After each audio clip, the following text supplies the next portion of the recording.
Bienvenue à toutes et à tous. Je suis Leïla Belmaï, je travaille à l'Institut Tamarack comme chargée de programme pour le Québec et l'initiative Communauté bâtissant l'avenir des jeunes. Donc, je vais être votre animatrice aujourd'hui. Donc, c'est ça, pendant que vous arrivez tranquillement, n'hésitez pas à briser un peu la glace dans le chat, nous dire où vous êtes. On est réunis aujourd'hui en fait pour démystifier autour d'une conversation l'approche participative l'approche participative dans l'octroi de financement.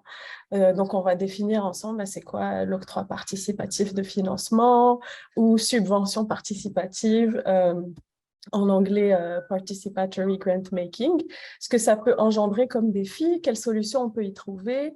En fait, on va faire ça donc avec ma collègue Myriam Berubé, que vous voyez, qui va partir d'un exemple très concret sur lequel elle travaille avec le West Mariam Assefa Fund depuis juillet 2021 dans la région de Peel, en Ontario. Donc, on va d'abord vous faire pour vous donner une idée du déroulement, on va d'abord vous faire une courte présentation en format un peu question-réponse. Donc, je vais interviewer Myriam sur l'octroi participatif de financement et sur le projet donc, qui est mis en œuvre dans la région de Peel.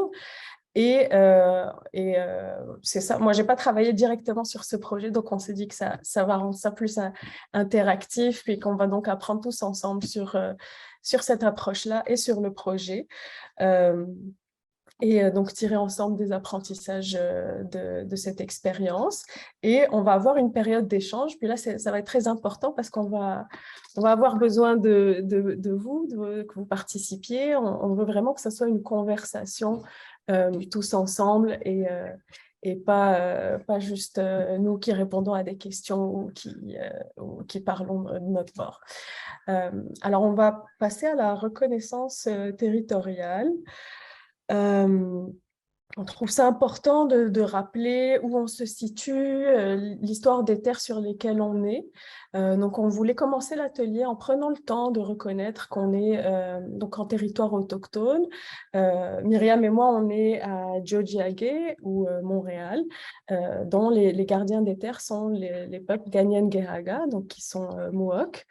On trouve ça important de reconnaître les contributions, l'importance dans le passé, le présent et le futur des Premières Nations. On vous invite aussi donc à réfléchir à où vous vous situez et à ce que vous pouvez faire dans vos milieux comme pas vers la réconciliation. Donc là, l'équipe Tamarack, donc c'est ça, je me suis présentée, donc je vais être votre animatrice pour aujourd'hui. Je suis là avec donc ma collègue Myriam Berubé, que plusieurs d'entre vous connaissent déjà.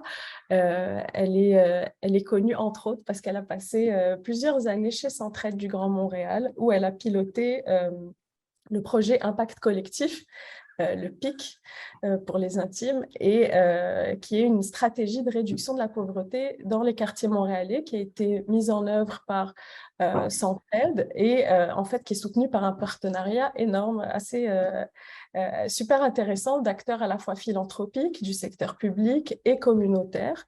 Et donc déjà là, on voit un peu ce qui aurait pu l'intéresser dans l'approche participative d'octroi de financement parce que c'est une expérience qui lui a donné vraiment les connaissances pratiques pour naviguer des partenariats issus de plusieurs milieux, donc des partenariats quand même complexes avec plusieurs acteurs engagés pour faire un changement à la fois local et aussi à l'échelle d'une ville. Donc, chez Tamarack, c'est notre directrice consultante pour le Québec. Donc, en fait, on travaille beaucoup ensemble à faire en sorte de se rapprocher du Québec et des communautés francophones. Parce que voilà, Tamarack a vraiment une volonté en ce moment de se rapprocher des milieux francophones et de créer des ponts avec le reste, l'ensemble du territoire. Et c'est elle qui a l'idée, donc le processus de subvention participative avec le fonds West Mariam Assefa dans la région Peel, dont on va vous parler. Ensuite, il y a ma collègue Jamie qui est là, qui vous a déjà écrit dans le chat, qui est à l'équipe des communications, qui nous aide beaucoup et qu'on remercie vraiment pour le soutien technique aujourd'hui. N'hésitez pas à faire appel à elle. S'il y a quoi que ce soit, écrivez-lui dans le chat. On va lancer la conversation avec Myriam. Donc, on va commencer par une petite mise en contexte.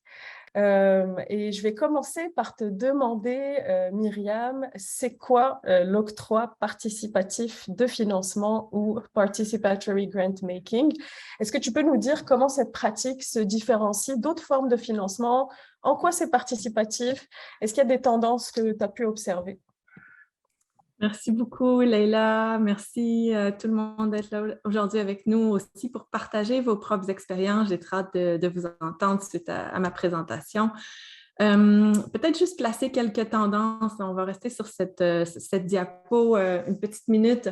Donc, des grandes tendances qu'on observe en philanthropie qui ont émergé ou qui se sont renforcées en fait pendant la pandémie.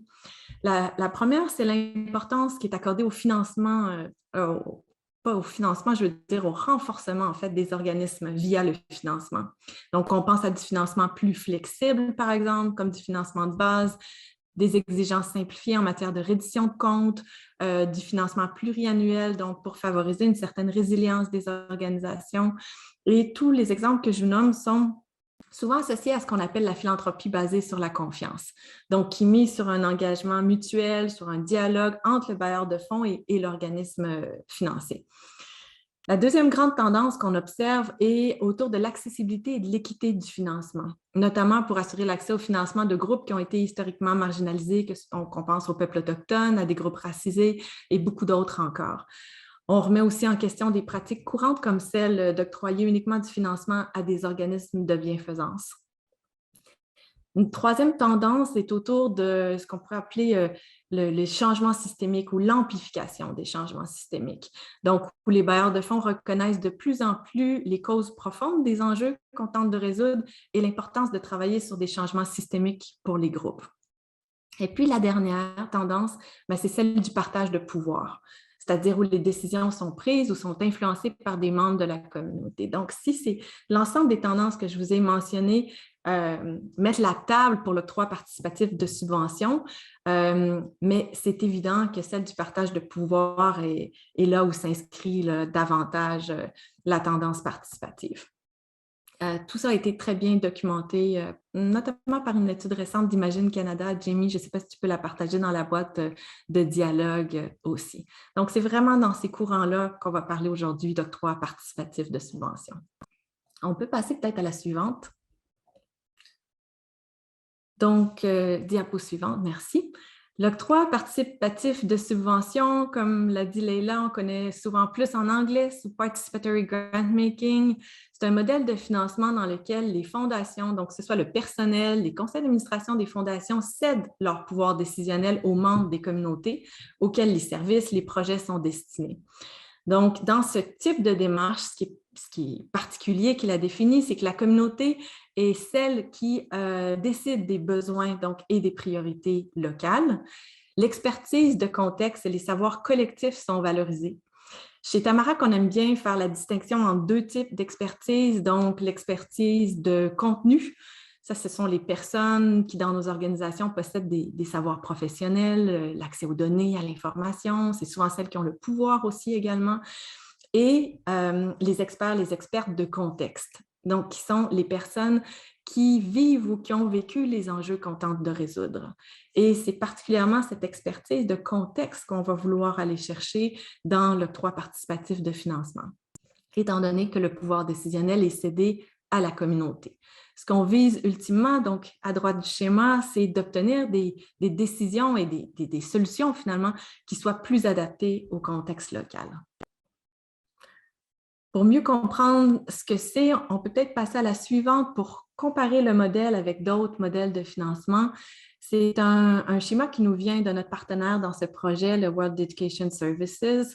Donc, à gauche, ce qu'on voit dans le cadre de pratiques de financement conventionnelles, si on peut dire, c'est le bailleur de fonds qui définit les priorités et qui prend les décisions en matière de financement de façon indépendante. Donc, la communauté est informée des décisions prises par le bailleur de fonds. Au centre, dans le cadre de pratiques consultatives, et là, on sait qu'il y a tout un spectre de pratiques consultatives possibles, mais il y a souvent ou généralement un comité consultatif composé de membres de la communauté qui va offrir soit des conseils ou des recommandations aux bailleurs de fonds sur le financement. Mais ultimement, c'est le bailleur de fonds qui prend les décisions. Et dans le modèle de droite, en fait, dans la démarche d'octroi participatif, on donne aux membres de la communauté le pouvoir de décision.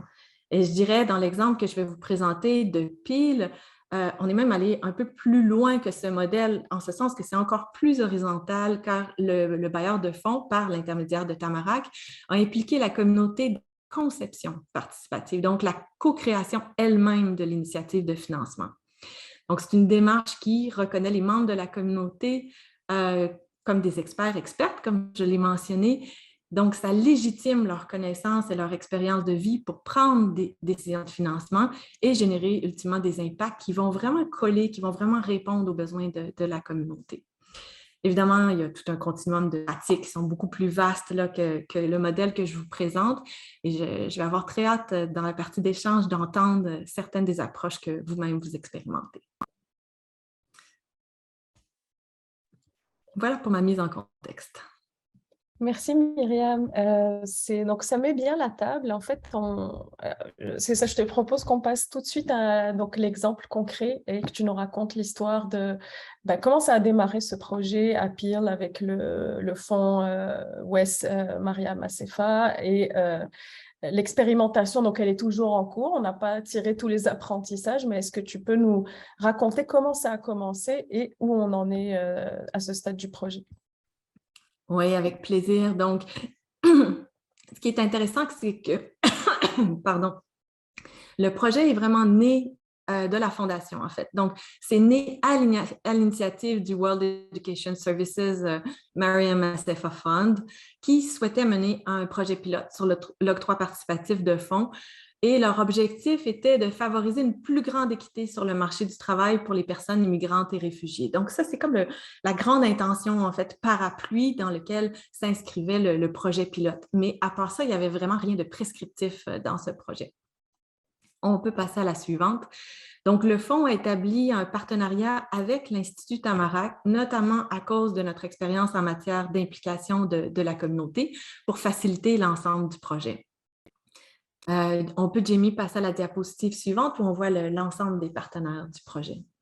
Donc, tout a commencé avec un appel d'intention en Ontario pour choisir une communauté où allait se dérouler le projet pilote, donc sur 2 ans, de 2021 à l'été 2023. Et c'est la région de Peel qui a été sélectionnée pour accueillir ce projet pilote grâce au travail du Peel Newcomer Strategy Group, qui est un collectif, en fait, qui réunit tous les acteurs, actrices qui travaillent autour de l'immigration dans la région. Qui a répondu en fait à l'appel d'intention de la part de la communauté. Et durant la première étape du projet, mon rôle, le rôle de mes collègues chez Tamarack, a essentiellement consisté à mobiliser les résidents, les résidentes de Peel pour former un comité participatif qu'on voit à droite. Je vais vous en parler un petit peu plus tout à l'heure. Mais ce que j'aimerais souligner ici, là, entre tous les partenaires, c'est la grande synergie qui s'est développée. L'équipe, je dirais, du fonds Maria Macefa, et je ne le dis pas parce qu'ils sont là aujourd'hui, ne parlant pas français, ils ne pouvaient pas prendre part au webinaire. On a fait l'équivalent en anglais il y a quelques semaines. Mais je tiens vraiment à le souligner, il y avait une posture de soutien et d'apprentissage. Donc, à chacune des étapes du projet, ça favorisait toujours une communication ouverte et beaucoup de flexibilité autour de ce projet-là. Et je pense que c'est vraiment des conditions importantes, facilitantes, quand on sort un peu des sentiers battus et en dehors de notre zone de confort. On peut passer à la suivante. Donc, peut-être pour vous raconter les étapes clés du projet, on pourrait résumer là, le cœur du projet en 6 mois, en fait, entre novembre 2021 et avril 2022. On pense souvent que les démarches participatives vont s'échelonner sur des très, très longues périodes, mais en fait, nous, on a démontré en fait qu'on peut travailler de façon très efficace et assez serrée dans le temps, tout en ayant un processus qui est vraiment qui favorise vraiment l'authenticité de l'engagement des personnes de la communauté. Donc, ce qu'on a fait, c'est qu'on a d'abord invité les résidents, les résidentes de Peel à former un comité participatif en posant leur candidature. Et donc, on avait réalisé au préalable une consultation auprès de la communauté pour définir quels critères devraient nous guider dans la composition du comité. Donc, on avait déjà reçu d'un grand nombre de partenaires à quoi devrait ressembler ce comité. Alors, c'est finalement 12 résidents-résidentes de Peel qui ont été sélectionnés pour agir à titre d'experts, d'expertes à la fois du contexte et du contenu. Et en gros, le comité, ce qu'on souhaitait, c'est vraiment refléter une diversité présente dans la population de Peel, donc en termes d'origine, de statut, d'identité, de genre, d'âge, d'expérience de vie des personnes immigrantes et réfugiées. Et tous les participants, participantes avaient une connaissance et une expérience des services donc offerts aux personnes immigrantes et aussi du marché de l'emploi à Peel. Donc, avec notre soutien, celui de l'équipe de Tamarack, le comité participatif s'est lancé donc, dans une démarche de conception participative qui s'est déroulée sur 5 rencontres virtuelles d'environ 2 heures chacune pour vraiment mettre sur pied, créer une nouvelle initiative de financement pour la région. Le travail s'est d'abord concentré sur la définition des besoins, des aspirations de la communauté et sur l'impact qu'on cherchait à atteindre. Et le comité a par la suite convenu de priorités de financement en lien avec ces besoins pour définir les paramètres d'un appel à proposition. Ça, c'est vraiment une grosse étape là, je vais vous montrer tout à l'heure les résultats en fait de ça. Mais si on passe à l'étape suivante, donc une fois qu'on a eu notre appel de proposition, c'était toute une étape de promotion et de sensibilisation autour du projet où l'équipe de Tamarack, soutenue par le collectif Peel Newcomer Strategy Group, dont je vous ai parlé un peu plus tôt, a fait la promotion de l'initiative auprès de l'ensemble de la communauté de Peel. Et ce qui est intéressant, c'est que sur la recommandation du comité participatif, Tamarack a offert des séances virtuelles de coaching pour faciliter en fait l'accès à l'initiative de financement, pour renforcer les capacités des potentiels demandeurs, demandeuses. Donc, ça vraiment permet aux organismes intéressés de mieux comprendre le fonctionnement de cette nouvelle initiative, mais aussi de comprendre les mécanismes participatifs qui allaient mener aux décisions de financement. Parce qu'a priori, pour qu'une initiative comme celle-là gagne en légitimité, en crédibilité dans la communauté, les gens ont besoin de bien comprendre comment est-ce que les décisions vont être prises par le comité participatif. Et la troisième étape, qui est l'étape clé, c'est l'octroi de subventions. On a reçu au total 20 applications pour une enveloppe totale dont on disposait de 600 000 $. Donc, c'est quand même un financement significatif.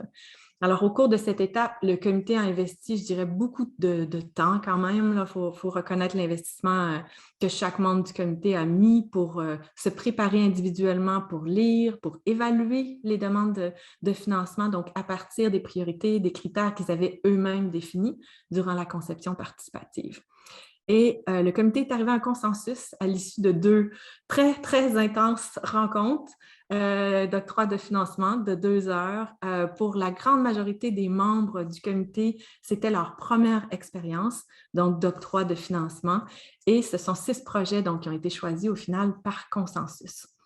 On pourrait ajouter une 4e étape, là, qui est celle dans laquelle on est actuellement. Donc, depuis avril 2022, on est vraiment dans la mise en œuvre des projets dans les 6 organisations qui ont été sélectionnées. Alors, notre rôle chez Tamarack, c'est transformer en quelque sorte pour offrir du soutien à la réalisation, en fait, de ces projets via du coaching et d'autres formes de soutien. Et ce qui est intéressant, c'est que certains membres du comité participatif, donc leur mandat était accompli, à ce moment-là, ont voulu continuer à s'impliquer dans la démarche, donc sont très engagés, par exemple, en ce moment, dans l'évaluation du projet.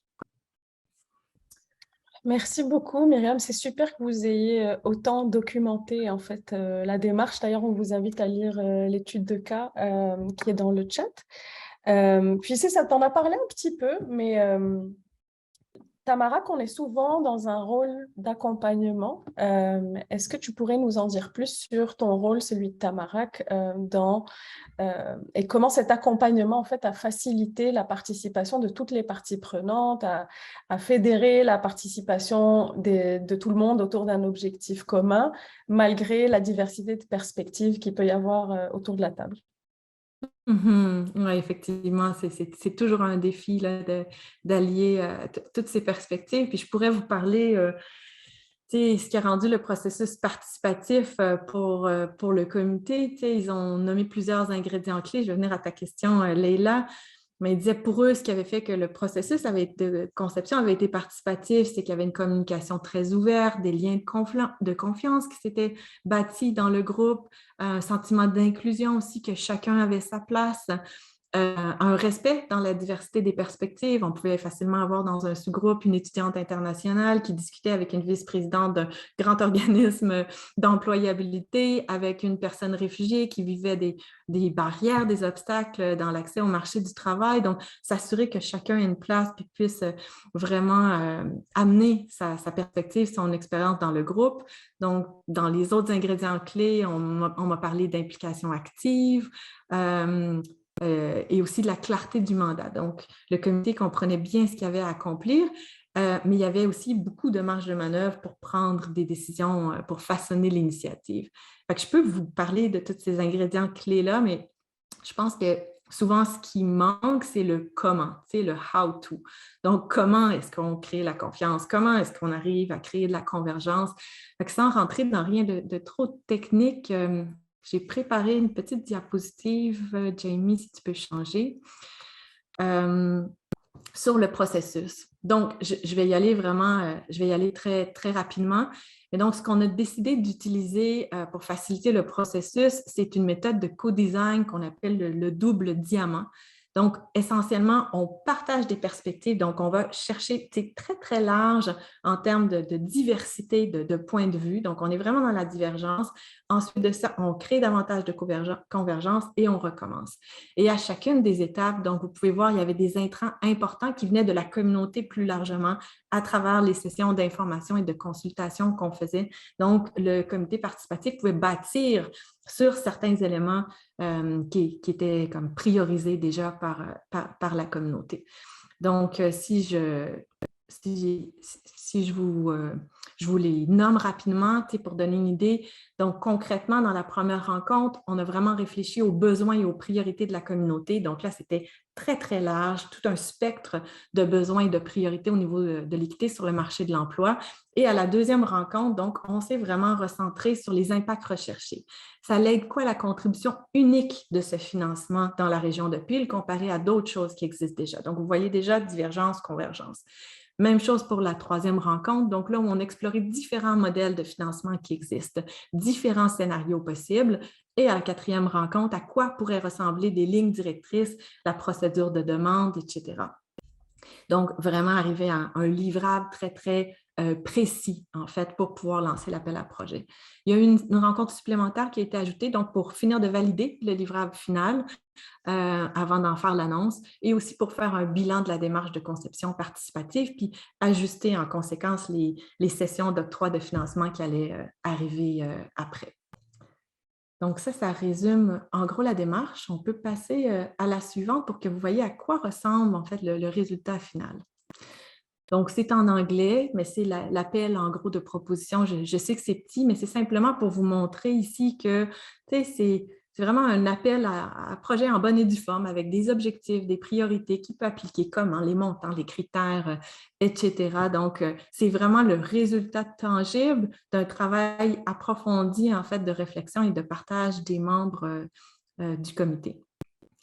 Ce qu'ils nous ont reflété au long du processus, c'est que leur mandat était très clair, ce livrable était très clair, donc ce qu'ils avaient à atteindre collectivement, mais qu'aucun résultat était prédéterminé.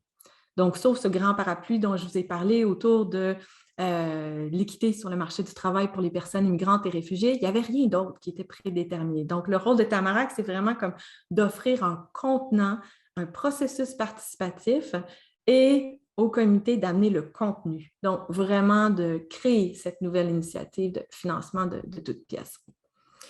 Peut-être rapidement quelques éléments, moi, qui m'ont un peu surpris là, dans le travail qu'on a fait ancré dans l'expérience vécue des membres du comité, c'est que je pense que très rapidement, ça nous permet d'éviter des angles morts.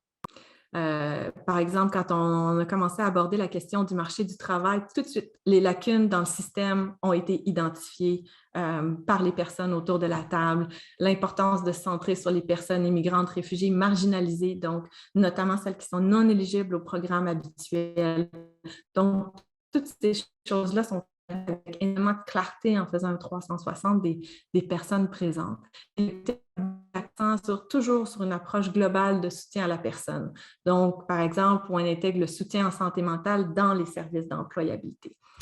Ça, c'est des éléments, je pense, où sans aller dans des tonnes de données, d'études, etc. Bien sûr, on les a regardées, bien sûr, notre travail s'est basé sur des données, mais c'est vraiment l'expérience vécue qui a permis d'arriver, je dirais, de façon aussi claire et efficace au cœur, en fait, au noyau du problème pour Peel. Je peux passer à la suivante. Donc, on a réalisé, comme je vous ai dit, 2 sessions d'octroi de subventions qui ont mené au financement de 6 projets. Vous pouvez voir la liste à droite. Si vous voulez en savoir plus, on peut partager aussi le lien vers notre site Web. Ce que je veux simplement mentionner ici, c'est qu'il y a vraiment une diversité de projets qui ont été soutenus, donc d'organisations parfois très grassroots là, pour défendre les droits, par exemple, des étudiants internationaux en situation d'exploitation, que ce soit sur le marché du logement ou le marché du travail, à des projets collaboratifs portés par des organismes bien établis, par exemple sur l'entrepreneuriat des femmes immigrantes. Il y a même un projet de recherche qui est là pour générer des changements systémiques. Donc, vous voyez, là, il y a tout un spectre, en fait, de projets qui ont été soutenus. Merci Myriam, c'est super intéressant.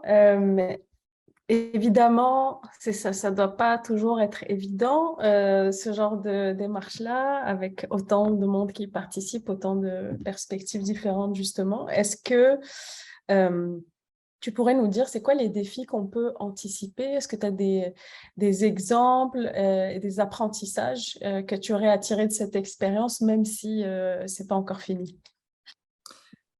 Il y en aurait beaucoup à tirer. J'en ai choisi 3 pour vous. On peut passer à la suivante.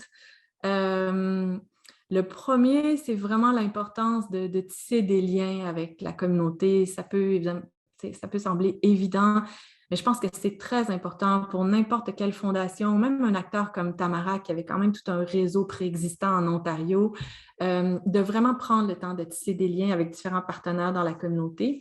On peut passer à la suivante. Et nous, on a réussi à faire ça notamment grâce à notre collaboration avec le collectif de Peel Newcomer Strategy Group. Donc, via des sessions d'information virtuelle dont j'ai parlé tout à l'heure, qui étaient toujours combinées à des consultations, donc où on allait toujours chercher aussi la contribution de la communauté sur la conception, sur la réalisation du projet. Donc, ça nous permettait de prendre le pouls au fur et à mesure qu'on avançait. Et c'est les acteurs locaux, en fait, qui ont joué un rôle clé, que ce soit pour nous aider à recruter les membres du comité participatif ou pour diffuser, en fait, la nouvelle initiative de financement puis l'appel à projet quand ça a été lancé. Donc, je dirais, en gros, le fait de pouvoir collaborer avec des organismes locaux, ça contribue à générer de la confiance, surtout quand on met en place une expérimentation ou une nouvelle initiative. Ça lui donne de la légitimité aussi dans le milieu et ça nous permet de mettre à profit toute la connaissance, la richesse de la connaissance du contexte local pour vraiment ancrer notre travail, dans ce cas-ci, dans la réalité spécifique de Peel. Je ne vois pas les apprentissages apparaître à l'écran. Est-ce qu'on pourrait... voilà, merci beaucoup. Donc, je vous ai parlé de tisser des liens avec la communauté. Le deuxième, c'est l'importance de rendre visible la contribution à chaque étape du projet. Je pense qu'un des plus gros défis auxquels on fait tous face dans les approches participatives, c'est celui de la mobilisation et de maintenir la mobilisation. Donc, un facteur clé pour nous dans la mobilisation et l'implication soutenue des membres du comité participatif, ça a été vraiment autour du processus d'animation. Donc, d'avoir un processus d'animation interactif très bien planifié, mais à la fois très flexible et adaptable aux besoins du comité. Et je dirais aussi, entre chacune des rencontres, l'importance du travail de synthèse et d'intégration des idées qui étaient réalisées par notre équipe. Comme les sessions étaient virtuelles, donc ça c'était un défi additionnel d'avoir des sessions virtuelles, on a beaucoup utilisé Mural, qui est un tableau blanc interactif, en gros pour garder une trace visuelle de tous les échanges. Donc on voyait se dérouler presque comme un parchemin toutes les sessions. Il y a une participante qui a dit quelque chose de très beau, en fait. Elle dit, tu sais, Mural, elle dit, c'est l'œuvre d'art de notre conversation. Donc, chacun pouvait retrouver exactement ce qui avait été dit, sa contribution. Et nous, on amenait donc des synthèses, des convergences autour des grandes idées ou des scénarios possibles de choses qu'on avait entendues. Et on démarrait donc chacune des sessions en partageant le fruit de la session antérieure pour que les gens puissent valider ou infirmer ou confirmer, en fait, en modifiant des éléments qui étaient importants pour eux. Donc, ça permettait aux membres du comité de vraiment de repartir toujours des mêmes bases, de la même interprétation du contenu de chaque rencontre, mais aussi de voir de quelle manière leur contribution était mise à profit pour donner forme à la nouvelle initiative de financement. Et finalement, le dernier, tu l'as nommé, Leïla, dans la question, on peut rester encore un peu sur la diapo, on peut rester sur la diapo, j'ai mis encore des apprentissages. Je vais juste parler rapidement des divergences de points de vue. Vous avez vu tout à l'heure, c'est sûr, nous, on a travaillé avec divergence, convergence, mais ça, c'est quelque chose qu'on peut, la divergence qu'on peut anticiper dans tout processus participatif où il y a de nombreuses perspectives autour de la table. Et parfois, c'est dur de revenir dans la convergence. L'exemple le plus frappant pour nous, ça a été au début de la sélection des projets. Donc, quand les gens sont arrivés avec leur évaluation qu'ils avaient réalisée individuellement, en fait, il y avait énormément de divergences quand on a fait la mise en commun. Et il y a plusieurs éléments qui ont permis de surmonter ça. Une, ça a été de se réancrer en fait dans les critères d'évaluation, les objectifs de financement, l'impact recherché que le comité avait lui-même défini pendant l'étape de conception. Moi, j'ai beaucoup de misère à imaginer des membres de la communauté qui arriveraient en fin de piste juste pour prendre des décisions d'investissement sans avoir eux-mêmes défini quels critères devaient guider ces décisions-là. La confiance dans le groupe aussi, je pense que c'est un élément vraiment très important, on le répète, mais qui avait été bâti au fil du temps entre les membres du comité. Donc, ça leur a donné la capacité aussi de s'écouter réellement et de faire évoluer leur propre point de vue pour aboutir à un consensus. Puis finalement, pour certains, certains se mettaient en fait beaucoup de pression de prendre des décisions de cette envergure. Donc, le fait de pouvoir s'appuyer sur le groupe, de sentir qu'il y avait une responsabilité partagée sur la prise de décision, je pense que ça a été vraiment un facteur clé de succès aussi. Je vais m'arrêter ici. Il y en aurait beaucoup d'autres, mais je veux être sûre qu'on puisse se garder du temps pour l'échange. Merci, Leïla. Merci beaucoup, Myriam. Alors, rapidement, est-ce qu'il y a des petites questions de clarification? J'en vois une dans le chat d'Isabelle Richard qui demande d'où venaient les fonds. Alors, c'est ça, effectivement, on l'a mentionné au début, donc c'est de World Education Services, donc le bras philanthropique de West, c'est le Mariam Assefa Fund. Donc, c'est une fondation qui est basée aux États-Unis, mais qui a de nombreux partenaires maintenant au Canada autour du financement pour les services aux personnes immigrantes et réfugiées. Est-ce qu'il y a d'autres questions de clarification? Les questions plus de fond, on va se les garder pour l'échange.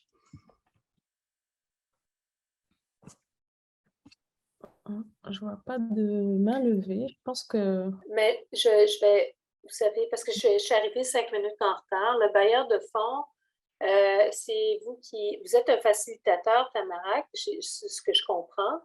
Un peu, on peut avoir les équivalents avec Dynamo aussi, qui est un facilitateur.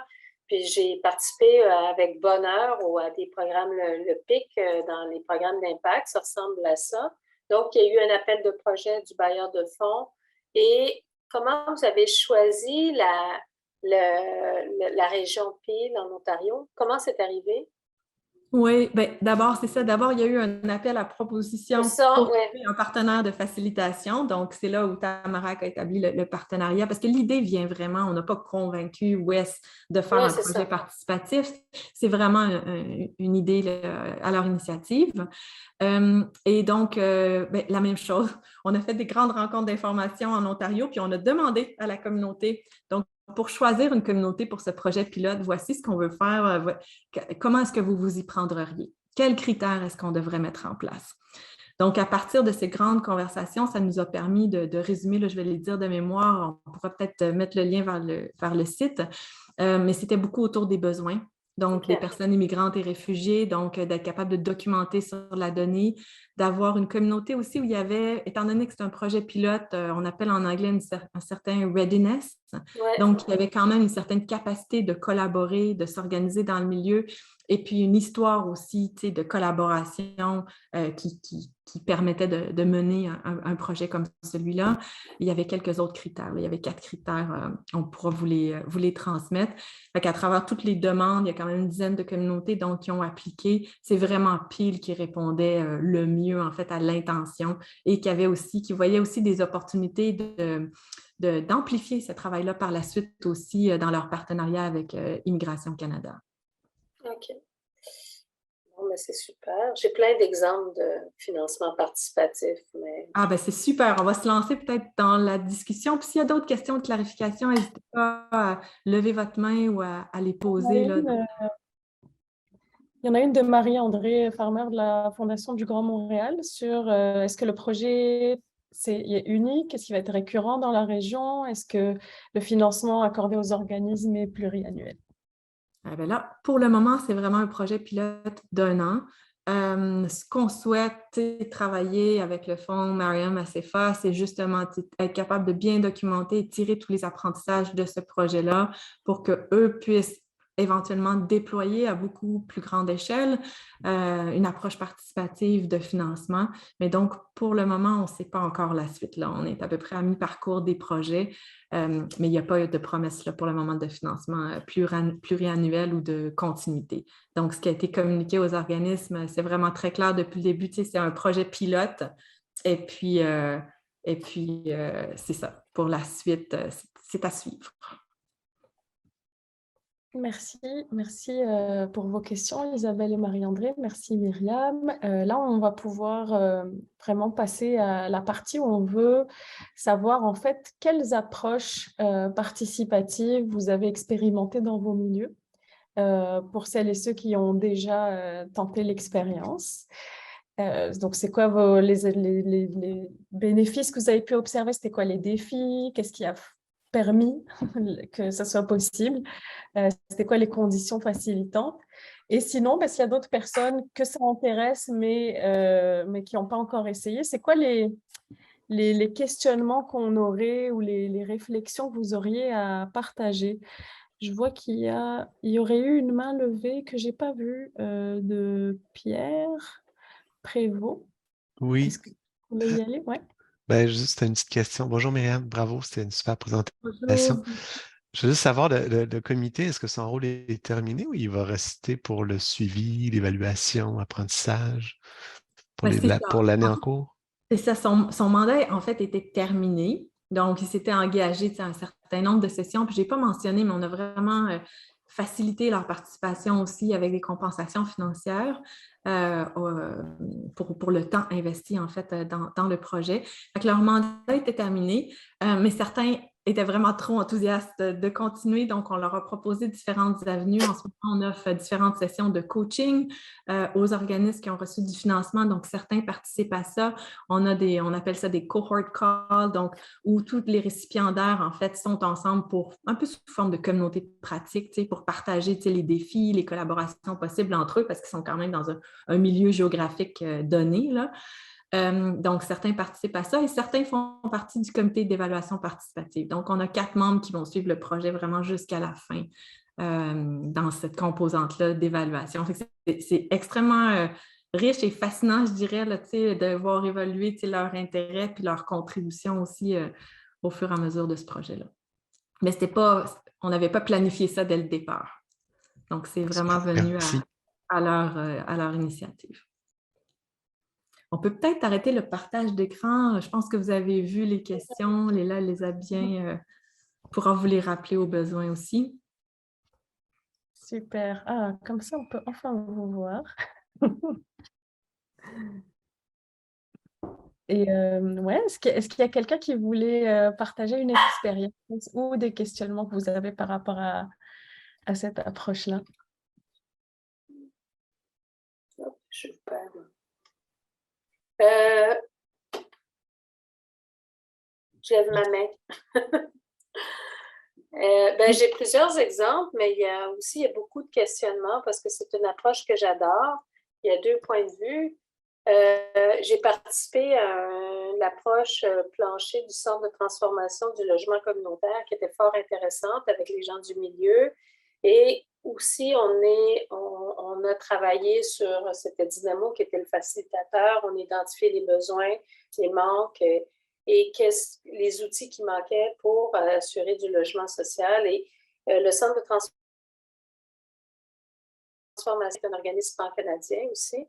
Mais là, c'est le projet plancher était principalement au Québec et j'ai trouvé ça vraiment intéressant. Cependant, je trouvais bien qu'il y avait plusieurs organismes du milieu qui représentaient soit des coopératives, des EBNL, des institutions, des bailleurs de fonds. Il manquait justement les gens de la communauté, les gens qui vivaient, bien que certains représentants, vivaient dans du logement social, mais c'était vraiment intéressant et ils ont aussi choisi un outil à financer. Ça, c'était bien.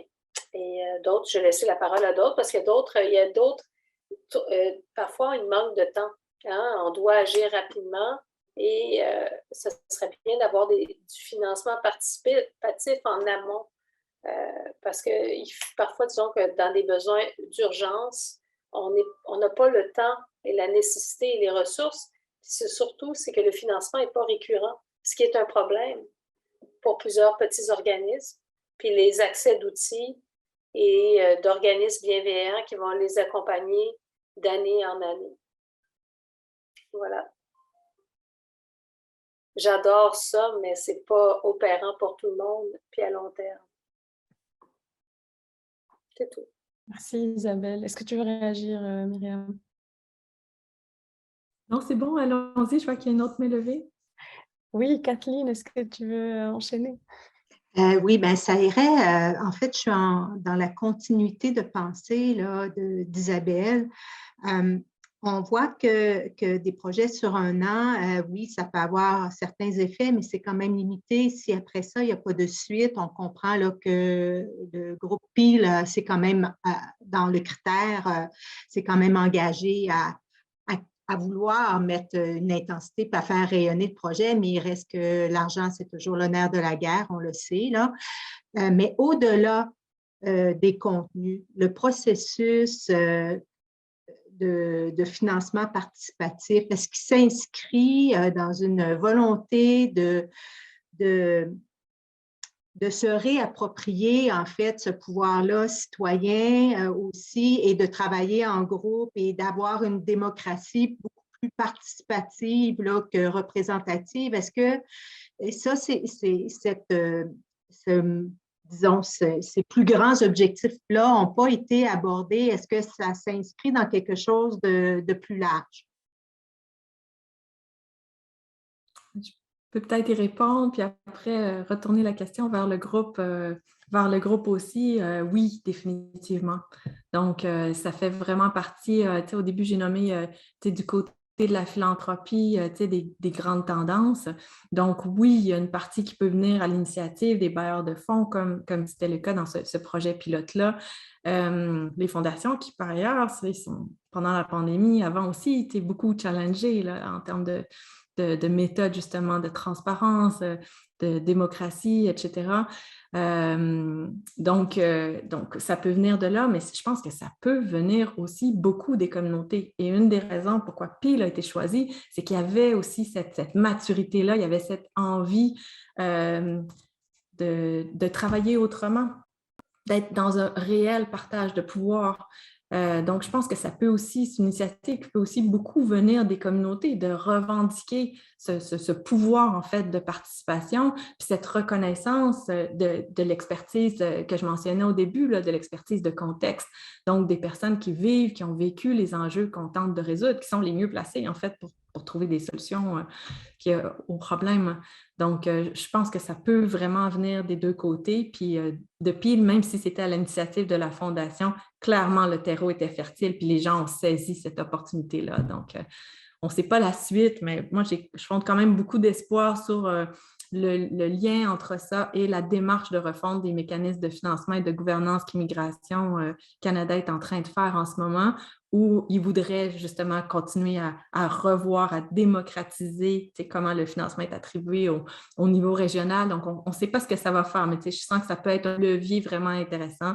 C'est le propre des projets pilotes, là, mais j'entends bien la réalité sur le terrain. J'étais moi-même à la direction d'un organisme communautaire pendant de nombreuses années. Qu'il n'y a pas de financement récurrent, on ne peut pas assurer la stabilité, la résilience.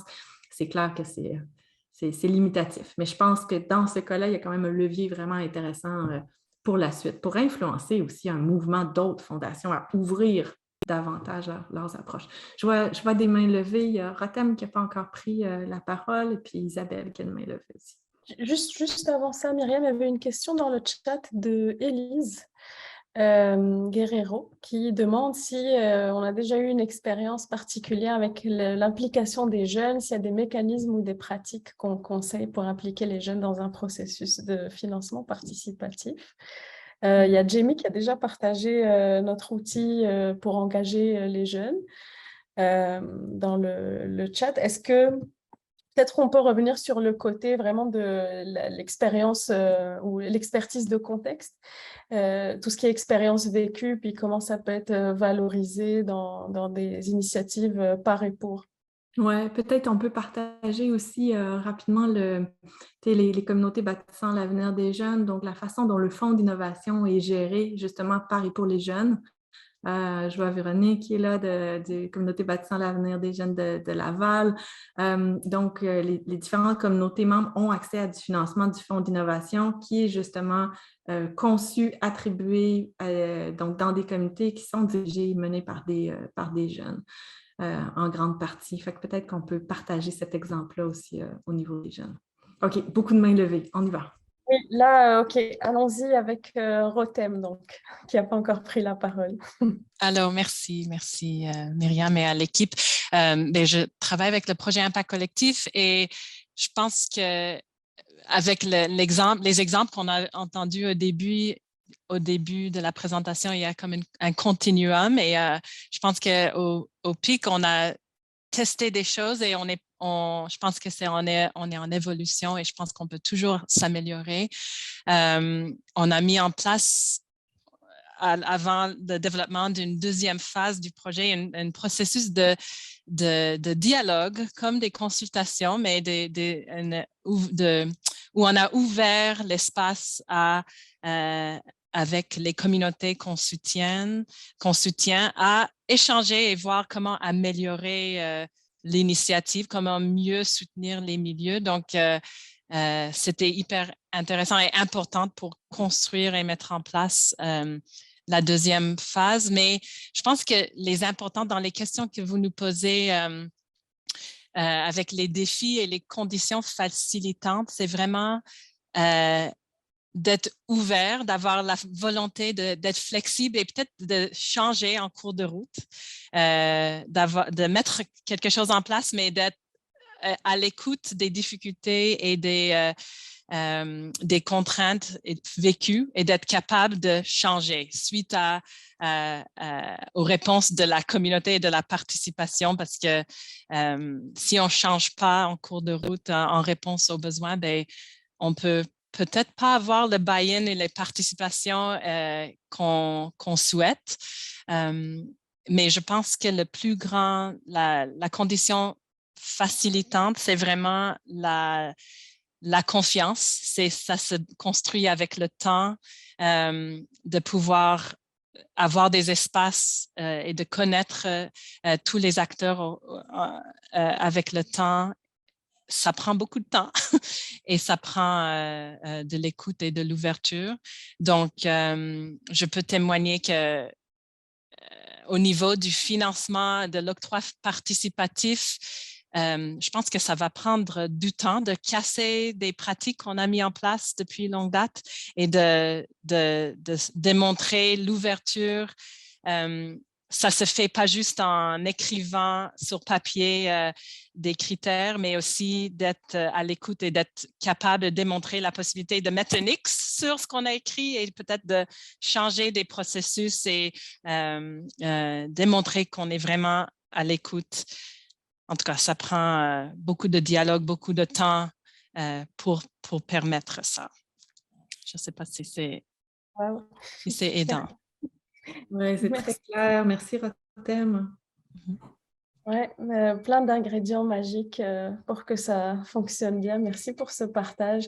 Il nous reste pas beaucoup de minutes. Je vais prioriser les personnes qui n'ont pas encore pris la parole. Donc, je vais donner la parole à Rachel de la Fondation Beati. Bonjour, bonjour à tous et à toutes. Merci pour l'invitation. En fait, je pense que j'aimerais ouvrir, peut-être briser la glace de mon tour de parole en disant que je trouve ça super riche d'avoir un espace d'échange par rapport aux différentes pratiques qui sont mises en place par différents et différentes acteurs et actrices. Puis ça m'a fait penser, tu sais, à la Fondation Beati, on a mis en place, entre autres, certaines pratiques, mais on est en réflexion par rapport à où se situent ces pratiques-là dans nos processus qui est impliqué dans ces pratiques-là, comme par exemple, nous, l'octroi de fonds, on a une étape de présélection qui est déterminée par l'équipe. Après ça, il y a une étape de sélection, donc là où on va réellement décider où les fonds vont être attribués, qui est porté par un comité de sélection qui sont des membres issus soit de par leur vie professionnelle ou par leur militance dans des priorités qu'on vise à soutenir. Puis cette année, pour aller un petit peu plus loin dans notre démarche de redonner le pouvoir au comité de sélection, l'équipe de la Fondation a décidé de retirer ses droits de vote au moment du comité de sélection, chose qui n'était pas là dans le passé. Donc, pour aller encore plus loin dans une redistribution du pouvoir, un des éléments qu'on porte peut-être comme réflexion, c'est une autre limite qu'on constate, c'est que souvent les membres de notre comité de sélection sont des personnes qui ne sont pas directement concernées par les enjeux, mais qui sont des personnes qui travaillent auprès des personnes qui sont concernées par les enjeux. Donc, on a peut-être une question là, au niveau de la diversité et des réalités vécues là, à aborder éventuellement dans notre réflexion pour poursuivre là, un aller-retour entre la pratique, les théories, puis les échanges, puis progresser là, dans nos réflexions par rapport à ça. Puis sinon, ça m'a aussi fait penser à un projet qu'on soutient qui nous est arrivé un petit peu champ gauche, là, qui s'est dit, on a vu les priorités, mais on ne les respecte pas et on soumet à Beati tout de même. Puis qui était arrivé en fait en nous demandant de soutenir un budget participatif et c'est dans la région de Rouyn-Noranda. Donc, c'est le CAB, le Centre d'action bénévole de Rouyn-Noranda, qui nous a approchés pour demander de financer les fonds d'un budget participatif qu'ils allaient eux-mêmes gérer avec les citoyens aînés des régions, des quartiers ruraux, donc de Rouyn-Noranda. Donc, c'est vraiment un projet, puis on a accepté l'aventure, on a soutenu le budget participatif, mais c'est eux qui lead tout le projet.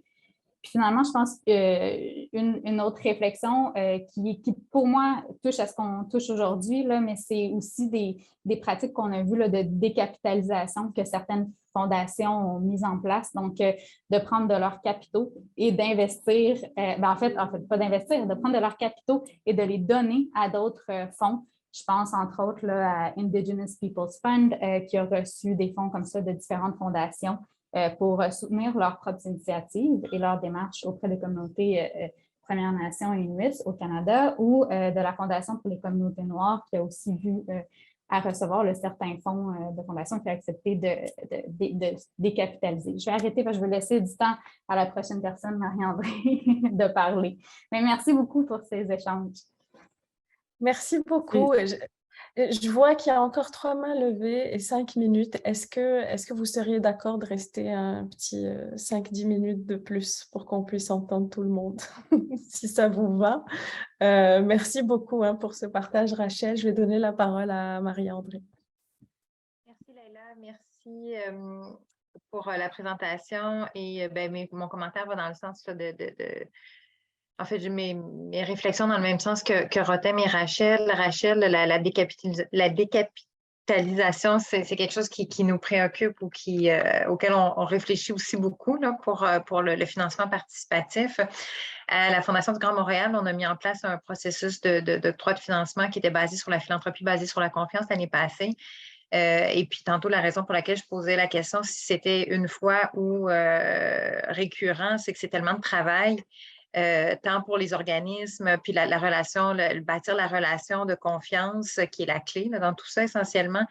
L'intention, aller créer des relations de façon intentionnelle, en une fois, ben, je trouve que c'est beaucoup d'investissement en temps, tant pour le bailleur que pour les organismes, que je recommanderais d'y aller sur du plus long terme, ce qu'on n'a pas fait dans une première initiative non plus parce qu'on n'a pas suffisamment de fonds. Mais reste que le territoire demeure le nôtre. Là, fait on continue à tisser des liens avec la communauté. Ce que ça a fait comme bénéfice pour nous, c'est de passer de partenaires plutôt que bailleurs de fonds. On a vraiment senti un shift dans la mentalité, dans la perception que les organismes avaient de la Fondation du Grand Montréal, ceux avec qui on est en dialogue ou à qui on accorde un financement. Donc, on a vraiment passé d'une posture de philanthrope à une posture de partenaire parce qu'on les écoute. Parce qu'on les aide de différentes façons quand on leur demande quelles sont les autres formes de soutien qu'on pourrait vous accorder autres que financiers. Bien, c'est une question qui est réelle, sentie, on la documente ailleurs et bien, on en fait quelque chose de cette information-là. Ça, c'est un des éléments. J'ai parlé des mesures intentionnelles. On avait dans notre cas identifié des populations cibles à soutenir, des populations qui étaient historiquement sous-financées, Myriam, comme tu as parlé, avec des thèmes précis à soutenir. Et un des défis qu'on a rencontrés, c'est que les thèmes et les populations ont été identifiés de façon indépendante les uns des autres. Donc, on s'est fait dire dans le du processus que les thèmes identifiés ne correspondaient pas aux populations qu'on voulait soutenir, aux besoins des populations qu'on voulait soutenir. Donc, ça, c'est un processus qu'on va améliorer. Et là, rapidement aussi, c'est au niveau des projets qui appliquent et versus aussi comment on fait pour être 100% transparent que dans le processus d'application pour avoir le maximum d'organismes qui sachent, qui puissent appliquer au projet, en même temps en s'auto-discriminant parce que c'est difficile de gérer un flot important de projets. Et puis la gestion aussi des conflits d'intérêts avec les membres du comité d'évaluation. J'imagine qu'étant des personnes qui avaient déterminé les enjeux, bien, il y avait quand même des conflits d'intérêts avec les différents organismes dans le choix de ceux-ci. Fait que c'est toutes des questions auxquelles on a été confrontés, qu'il n'y a pas de réponse non plus, mais éventuellement, on pourra en parler. Désolée, j'ai pris beaucoup de temps. C'est bon, merci beaucoup. C'est plein de questions importantes. Je ne sais pas, Myriam, si tu voulais réagir ou si je donne la parole directement. OK. Donc, je vais donner la parole à France Vallière de l'Office municipal d'habitation de Montréal. Bonjour. Moi, je voulais juste partager un petit peu notre projet parce que je pense qu'on est vraiment ailleurs là, dans ce qui est présenté aujourd'hui. C'est que nous, en fait, depuis cette année, à l'Office municipal d'habitation de Montréal, on a depuis longtemps ce qu'on appelle les comités de secteur. Donc, c'est des endroits où les locataires qui sont engagés dans des associations de locataires viennent discuter des enjeux qui les touchent dans leur milieu. Donc, ça peut aller à l'entretien, réparation, etc. Mais nouvellement, depuis cette année, chacun de ces 7 comités de secteur-là à l'OMHM a un budget de maximum 20 000 $ pour réaliser des projets. Donc, c'est des groupes de travail qui sont composés de locataires impliqués, engagés dans leur milieu de vie, d'employés de l'Office municipal d'habitation. Puis, on est vraiment en train de le mettre en place parce que c'est nouveau depuis cette année. Donc ça n'a pas été encore expérimenté concrètement.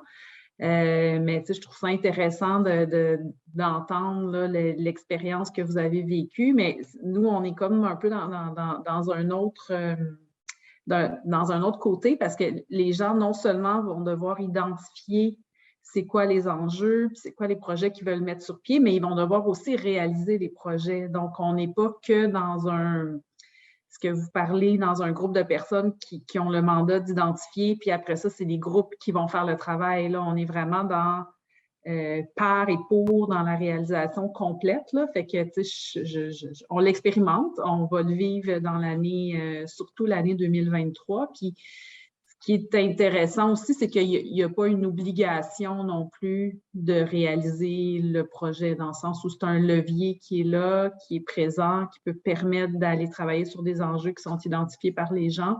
Puis c'est vraiment le groupe, le comité de secteur qui est un peu porteur de ça. Mais